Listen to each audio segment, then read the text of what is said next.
Alléluia.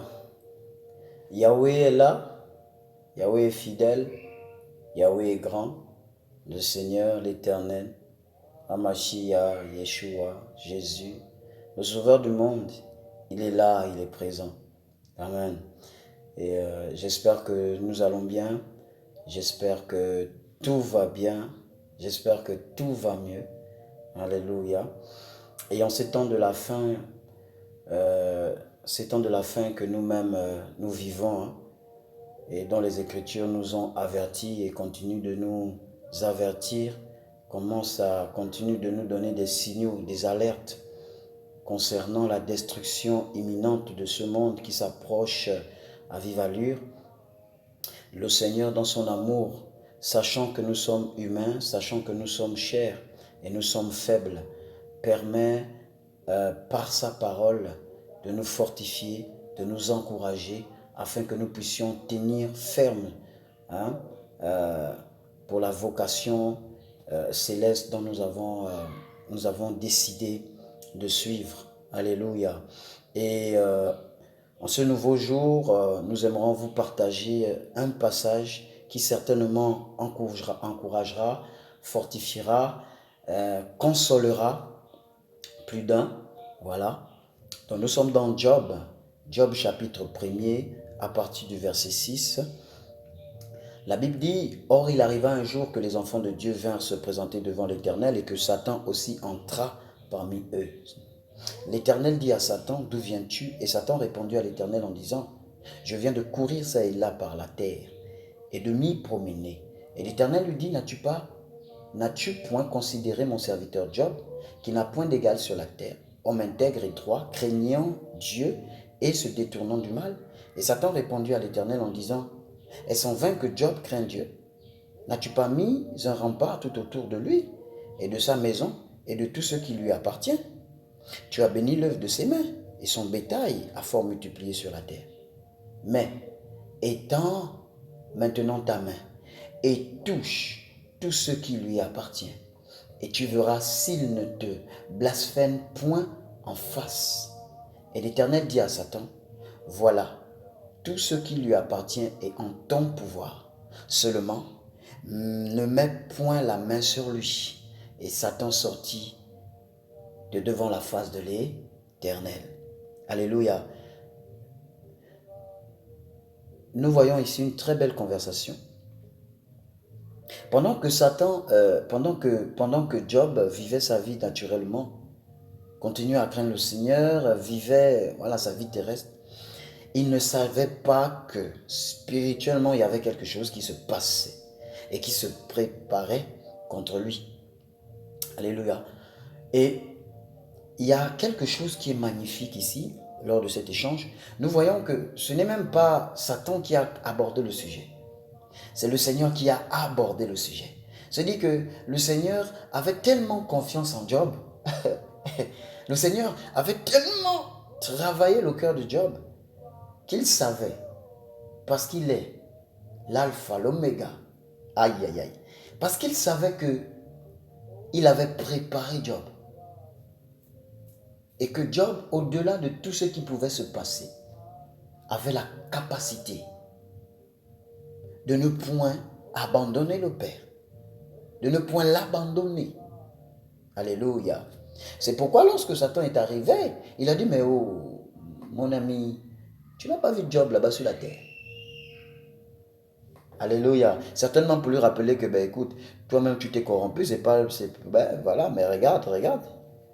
Toi, tu étais ici au ciel, mais regarde là-bas, c'est un être humain. Toi, tu avais la gloire ici. Mais regarde, et avec toute la colère, Satan dit, mais tu le protèges. Ouvre un peu seulement que je le frappe. Et tu verras s'il va continuer à dire Amen, oui, Alléluia. Alléluia. Et nous voyons ici que le Seigneur lui donne cet ordre. Il lui dit, prends tout ce qui lui appartient. Alléluia. Et nous voyons ici une belle illustration, une belle interprétation. Mon frère, ma sœur, il est encore plus que urgent que tu ne portes pas un regard sur tout ce qui t'appartient. Il est très urgent que tu ne t'affectionnes pas davantage à tout ce que le Seigneur t'a donné. Parce que toutes ces choses sont périssables. C'est pourquoi il pouvait dire à Satan, de dire à Satan qu'il pouvait prendre tout ce qui lui appartenait. Parce qu'effectivement, le Seigneur nous a prêté. Tu es marié? Le Seigneur t'a prêté ta femme, t'a prêté ton mari. Tu as des biens, tu as des enfants, tu as des parents, tu as un père, tu as une mère. Le Seigneur nous a prêté tout cela. C'est pourquoi ce n'est pas évident, d'accord?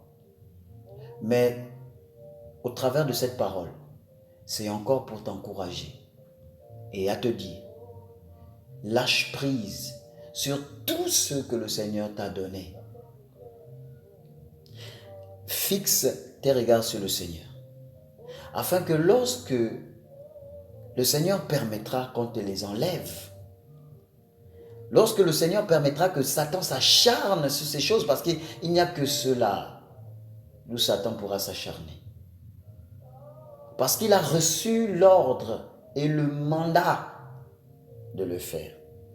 Et il a aussi reçu l'interpellation du Seigneur de ne pas toucher à ton âme. Il peut toucher à toute chose, mais il ne peut pas toucher à ton âme. Alléluia. Il ne peut pas toucher à ton âme. Et c'est encore pour nous encourager à ne pas nous attacher aux choses de cette terre, à ne pas nous attacher aux honneurs de cette terre, que nos regards soient fixés sur Mashiach. Et c'est pourquoi Job a été honoré du Seigneur. Parce que malgré les vents et marées, malgré qu'il était surpris, il a dit, je ne renie pas le Seigneur. Il ne s'est pas battu pour revenir, pour dire, Seigneur, redonne-moi ce que tu m'as pris. Non. Il a dit, le Seigneur a donné, il a repris. Alléluia. C'est pourquoi l'ennemi va s'attacher, va s'attaquer à tout ce que tu as. C'est pourquoi le Seigneur nous dit dans Deutéronome 6:5, tu aimeras ton aile, ton Dieu, de tout ton cœur, de toute ton âme, de toute ta force et de toute ta pensée. C'est une parole profonde. C'est pourquoi, peu importe ce que tu vis actuellement, lâche prise. Recherche le Seigneur. Désire davantage le Seigneur, afin que tu ne sois pas retenu par ces choses et que ta joie soit parfaite. Alléluia. C'est sur ces quelques paroles. Voilà. Vous pouvez lire tout le chapitre. C'est un merveilleux chapitre. Que le Seigneur vous bénisse, que le Seigneur nous garde, nous encourage à nous sanctifier, à nous détacher, à nous dépouiller davantage, afin que sa gloire, afin que lui-même, afin que nous puissions encore davantage savoir le pourquoi nous sommes en Yeshua. Amen.